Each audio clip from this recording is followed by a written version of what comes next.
प्रश्न है, भाषा किसे कहते हैं? भाषा भावों को अभिव्यक्त करने के लिए जो हम साधन का प्रयोग करते हैं वो साधन भाषा कहलाता है।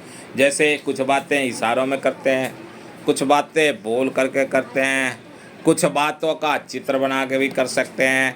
तो ये एक भाव है और भाव को भाषा कहते हैं। वर्ण किसे कहते हैं? भाषा की सबसे छोटी इकाई को वर्ण कहते हैं। वर्ण जो है वो भाषा की सबसे छोटी इकाई है और छोटी इकाई को वर्ण कहेंगे। वर्णमाला किसे कहते हैं? वर्णों के जो समूह होते हैं, वर्णों के जो समूह व्यवस्थित समूह हैं, उन समूह को वर्णमाला कहेंगे।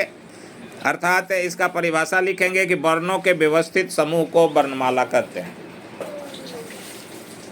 स्वर किसे कहते हैं? जिन वर्णों का उच्चारण किसी दूसरे वर्ण की सहायता के बिना किया जाए।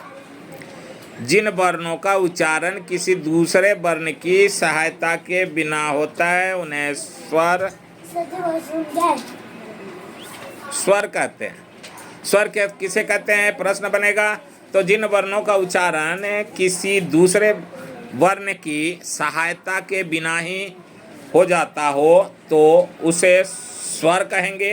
व्यंजन किसे कहते हैं? स्वरों की सहायता से बोले जाने वाले वर्णों को व्यंजन कहते हैं।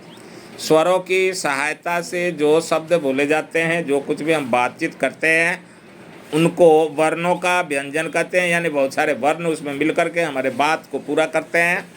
शब्द किसे कहते हैं? विशिष्ट वर्णों के समूह को शब्द कहते हैं। विशिष्ट वर्णों को जोड़ दिया गया और वर्णों के पूरे समूह को मिलाया गया तो क्या बना?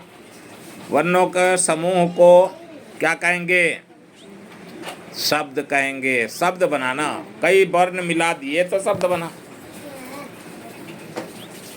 वाक्य किसे कहते हैं? वाक्य है कि विशिष्ट पदों के समूह को वाक्य कहते हैं। मतलब शब्द, कई शब्दों को मिलाएंगे जब एक वाक्य बनेगा। जैसे मोहन किताब पढ़ रहा है, तो ये मोहन जो है किताब पढ़ रहा, इसमें बहुत से वर्णों के मेल को मिला करके शब्द बना, शब्दों को मिला करके पूरा वाक्य बना। तो ये वाक्य बन करके हमारे सामने आया कि मोहन किताब पढ़ रहा है। व्याकरण किसे कहते हैं?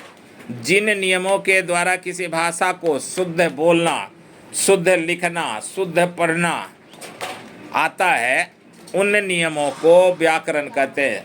क्योंकि व्याकरण नहीं होगा तो ना शुद्ध लिख पाएंगे, ना शुद्ध बोल पाएंगे, ना शुद्ध पढ़ पाएंगे। तो इसलिए व्याकरण की आवश्यकता होती है। इसीलिए हिंदी व्याकरण है, संस्कृत व्याकरण है, इंग्लिश ग्रामर है। तो ये ग्रामर तीनों ही सब्जेक्ट के हैं, हिंदी, इंग्लिश और संस्कृत व्याकरण है। तो व्याकरण की आवश्यकता है, इसलिए सभी भाषाओं का व्याकरण होता है। लिपि किसे कहते हैं? लिखित ध्वनि संकेतों को लिपि कहते हैं। लिखित ध्वनि मतलब कुछ लिख करके, कुछ चित्र बना करके, कुछ कहीं हमें पत्थरों पे, कागज पर, जैसे अब चिट्ठी लिखते हैं, चिट्ठी लिख करके हम भेजते हैं। मोबाइल में मैसेज लिखते हैं, मैसेज लिख करके और भेजते हैं। तो ये लिखित जो है, ये लिखित लिपि है।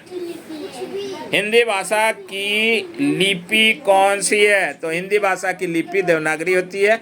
देवनागरी भाषा में लिपि है हमारा हिंदी भाषा, और इसलिए देवनागरी से बनी हुई है हिंदी भाषा।